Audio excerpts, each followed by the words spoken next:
بسم اللہ الرحمن الرحیم۔ السلام علیکم اسلامک ٹیچر کے پیارے دوستو، حضرت ابو ہریرہ رضی اللہ عنہ سے روایت ہے، فرماتے ہیں کہ رسول کریم صلی اللہ علیہ وسلم نے ارشاد فرمایا، ہلکے پھلکے لوگ آگے نکل گئے۔ صحابہ رضوان اللہ علیہم اجمعین نے عرض کیا، یا رسول اللہ صلی اللہ علیہ وسلم، وہ لوگ کون ہیں؟ آپ صلی اللہ علیہ وسلم نے ارشاد فرمایا، جو ذکر الہی میں ڈوبے ہوئے ہیں، ذکر ان پر سے گناہوں کے بوجھ اتار دیتا ہے، لہٰذا وہ قیامت کے دن ہلکے پھلکے ہو کر حاضر ہوں گے۔ بحوالہ جامع ترمذی شریف۔ جو شخص انگلیوں پر اللہ کا ذکر کرتا ہے، کل روز قیامت یہ انگلیاں انسان کو جنت میں داخل کروا کر رہیں گی۔ پیارے دوستو، اللہ کے دو نام الملک اور القدوس کا مطلب، اس کے معنی، اس کے پڑھنے کے فضائل، اس کی برکات اور اس کے فوائد کے بارے میں آپ کو آج کی اس ویڈیو میں تفصیل سے آگاہ کریں گے۔ آپ سے ہماری ہمیشہ کی طرح یہ گزارش ہے کہ اگر ابھی تک آپ نے ہمارے چینل اسلامک ٹیچر کو سبسکرائب نہیں کیا تو ہماری آپ سے گزارش ہے کہ سب سے پہلے آپ ہمارے چینل کو ضرور سبسکرائب کر لیں اور ساتھ ہی لگے بیل کے بٹن کو بھی پریس کر لیں تاکہ آپ کے پاس ہماری آنے والی مزید معلوماتی اسلامک ویڈیوز کا نوٹیفیکیشن بر وقت ملتا رہے۔ تو پیارے دوستو، اللہ کا ذکر زنگ آلود دل کے لیے آب رحمت ہے۔ ذکر اللہ بے چین دل کا چین ہے۔ اللہ کا ذکر ہمارے اصلی وطن کا خط ہے۔ جیسے مسافر کو پردیس میں اپنے وطن کی طرف سے آنے والے خط سے قرار ملتا ہے، اسی طرح اللہ کا ذکر کرنے سے دل و روح کو اطمینان اور سکون نصیب ہوتا ہے۔ رب کا ذکر مصائب و آلام کو ٹالتا ہے، اسی لیے ہر مصیبت و تکلیف میں رب کو یاد کرنے کا حکم ہے، اس کے ناموں کے ساتھ اس کی مدد مانگنے کا حکم ہے۔ آج اللہ پاک کے انہی دو ناموں میں سے دو نام الملک اور القدوس کے ہیں، جن کو پڑھنے کے بے شمار فوائد اور برکات ہیں۔ ان کو پڑھنے کے ایسے معجزات ہیں کہ آپ تصور بھی نہیں کر سکتے۔ سب سے پہلے تو آپ الملک اور القدوس کے مطلب جان لیں کہ اللہ کے ان ناموں کے معنی اور اس کا مطلب کیا ہے۔ اس سے آپ کو ان کے ذکر کرنے میں بھی آسانی ہوگی انشاءاللہ۔ الملک کا مطلب ہے حقیقی بادشاہ۔ پیارے دوستو، حقیقی بادشاہ تو صرف ایک اللہ تعالیٰ ہی ہے۔ حضرت ابو ہریرہ سے مروی ہے کہ رسول اللہ صلی اللہ علیہ وسلم نے فرمایا، بدترین نام اللہ کے نزدیک اس شخص کا ہے جو شہنشاہ کہلائے۔ حقیقی بادشاہ اللہ کے سوا کوئی نہیں۔ ایک اور حدیث میں ہے کہ اللہ تعالیٰ زمین کو قبضے میں لے لے گا اور آسمان اس کے داہنے ہاتھ میں لپٹے ہوئے ہوں گے، پھر فرمائے گا، میں بادشاہ ہوں، کہاں گئے زمین کے بادشاہ، کہاں ہے تکبر والے؟ قرآن عظیم میں ہے، کس کی ہے آج بادشاہی؟ فقط اللہ اکیلے غلبے والے کی۔ حدیث نبوی صلی اللہ علیہ وسلم میں وارد ہے کہ اللہ کے نزدیک سب سے مبغوض ترین نام شہنشاہ ہے، اس لیے اپنے بچوں کا یہ نام نہ رکھو، کیونکہ اگر کوئی ذات شہنشاہ ہے تو وہ ذات باری تعالیٰ اللہ تعالیٰ بادشاہوں کا بادشاہ ہے۔ اصلی شہنشاہ بھی وہی ہے۔ دنیا کے عارضی بادشاہ کیسے شہنشاہ ہو سکتے ہیں؟ حضرت عیسیٰ علیہ السلام کے زمانے کا واقعہ ہے۔ حضرت عیسیٰ علیہ السلام اپنے شاگردوں کے ساتھ کہیں جا رہے تھے، راستے میں ایک درخت کے نیچے اشرفیاں اور 3 آدمی مرے ہوئے دیکھے۔ آپ نے فرمایا، دیکھو، دنیا اپنی جگہ موجود ہے لیکن ان کے عاشق مرے پڑے ہیں۔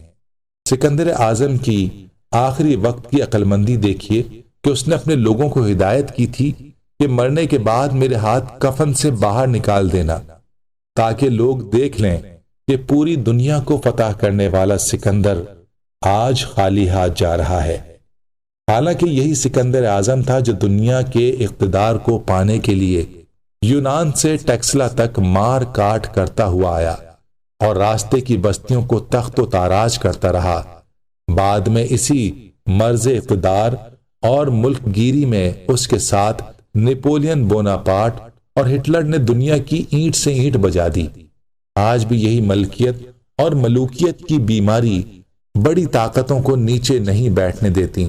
اس کا مطلب یہ ہے کہ اقتدار پسندوں کی خدا سے محاذ آرائی کا جو سلسلہ دراز ہو رہا ہے وہ ان کی تباہی و بربادی پر جا کر ختم ہوگا۔ اس کا طریقہ مالک حقیقی کے پاس یہ ہے کہ وہ ایک ظالم کو دوسرے ظالم پر مسلط کر کے دونوں کو صفحہ ہستی سے مٹا دیتا ہے، اور یہ ہو کر رہے گا کیونکہ مالک ارض و سما کا یہی قانون ہے۔ اور القدوس کا مطلب ہے نہایت مقدس اور پاک ذات، جو صرف ایک اللہ ہی کی ذات ہے جو نہایت مقدس اور پاک ذات ہے۔ وہ کمال و جمال اور جلال کی صفات کا حامل ہے، ہر عیب اور کمی سے پاک ہے، اس جیسی کوئی چیز نہیں اور نہ ہی کوئی اس کا ہمسر ہے۔ اس کے کمال سے اعلیٰ کوئی کمال نہیں ہے اور نہ کوئی اس کے اسماء و صفات کی بلندی تک پہنچ سکتا ہے۔ یقیناً اللہ تعالی قدوس ہیں، تو یا مالک اور یا قدوس کے مطلب سمجھنا ہمارے لیے بہت ضروری تھا۔ اور اسی طرح پیارے دوستو، اس کے وظائف اور اس کے ذکر کے بارے میں آپ کو آگاہ کرنا چاہتے ہیں کہ یا مالک ہو یا قدوس ہو کو صبح و شام یا دن میں کسی بھی وقت چلتے پھرتے 33 بار پڑھنے سے ہمیں کیا فائدے حاصل ہوتے ہیں۔ حضرت ابو ہریرہ رضی اللہ تعالیٰ عنہ سے روایت ہے کہ رسول اللہ صلی اللہ علیہ وسلم نے فرمایا کہ اللہ تبارک و تعالی ہر رات آسمان دنیا کی طرف نزول فرماتا ہے۔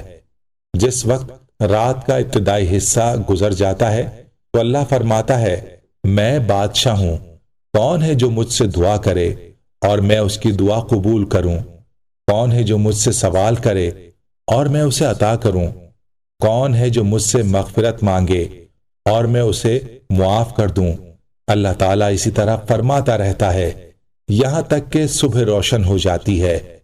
تو یہ وہ وقت ہے جس میں آپ یا مالک یا قدوس کو جب سب نیند میں سو رہے ہوں، اس وقت آپ اپنی نیند کو قربان کر دیں اور ہاتھ میں تسبیح اٹھا کر 100 بار یا مالکو یا قدوسوں کا ذکر کریں، پھر اللہ سے دعا کریں۔ آپ خود اپنی آنکھوں سے دیکھیں گے بعد صبح بعد میں ہوگی، پہلے آپ کی حاجت پوری ہوگی۔ جو شخص ہر نماز کے بعد یا مالکو یا قدوسوں کو 33 بار پڑھے گا، وہ ہمیشہ کے لیے بلڈ پریشر، شوگر، بواسیر اور کئی بیماریوں سے محفوظ رہتا ہے۔ اگر کسی کو ایسی بیماری ہو جو سارا سال علاج کروانے پر بھی ختم نہ ہوتی ہو، تو اس کو چاہیے کہ اللہ کی ذات پر مکمل یقین رکھ کر کہ بیماری اس کی جانب سے آتی ہے اور وہی ذات ہے جو بیماری کو دور کرتی ہے، وہ بارش کے ایک گلاس پانی پر 1000 بار یا مالکو یا قدوسوں کو پڑھ کر دم کر دے اور اس پانی کو وہ اس مریض کو دے دے جس کی بیماری ختم نہ ہوتی ہو، انشاءاللہ آپ خود دیکھیں گے جیسے ہی وہ پانی پینا شروع کر دے گا اس کی بیماری بھی ختم ہونا شروع ہو جائے گی۔ حقیقت سے اس کا ایک واقعہ بھی جڑا ہے۔ ہمارے ایک جاننے والے جن کا نام مدثر ہے، ان کو ایک ایسا مرض لاحق ہو گیا جس کا علاج انہوں نے ملک بھر کے کافی اسپتالوں سے کروایا، مگر ان کو کچھ آرام محسوس نہ ہوا۔ تو ان کو ہم نے یہ عمل کرنے کا کہا تو آپ یقین مانیے کہ جیسے ہی انہوں نے اس عمل کو کیا تو اللہ پاک نے ان کو اس بیماری سے نجات عطا فرمائی۔ اگر کسی پر سخت جادو ہو یا نظر بد کا مسئلہ ہو، اس کو یہ چاہیے کہ وہ یا مالکو یا قدوسوں کو 33 بار پڑھ کر سرخ مرچوں پر دم کر دے اور ان مرچوں کو جس پر جادو کی شکایت ہو اس کے سر پر 4 بار پھیر لے، پھر ان مرچوں کو ایک ایک کر کے کسی کھلی جگہ پر جلا ڈالے تو انشاءاللہ آپ دیکھیں گے کہ جلد ہی جادو اور نظر بد اسی وقت ختم ہو جائے گا۔ یا مالکو، اے بادشاہ، روزانہ 100 مرتبہ پڑھنے سے صفائی قلب حاصل ہوگی، دل میں نور پیدا ہوگا۔ پیارے دوستو، یہ اللہ پاک کے ناموں کے وہ وظائف ہیں جو آپ کو بتائے۔ آخر میں آپ سے گزارش ہے کہ اگر آپ نے ابھی تک ہمارے چینل اسلامک ٹیچر کو سبسکرائب نہیں کیا تو ہماری آپ سے گزارش ہے کہ سب سے پہلے آپ ہمارے چینل اسلامک ٹیچر کو ضرور سبسکرائب کر لیں اور ساتھ ہی لگے بیل کے بٹن کو بھی پریس کر لیں تاکہ آپ کے پاس فیوچر میں اپلوڈ ہونے والی مزید معلوماتی اسلامک ویڈیوز کا نوٹیفیکیشن حاصل ہوتا رہے۔ شکریہ۔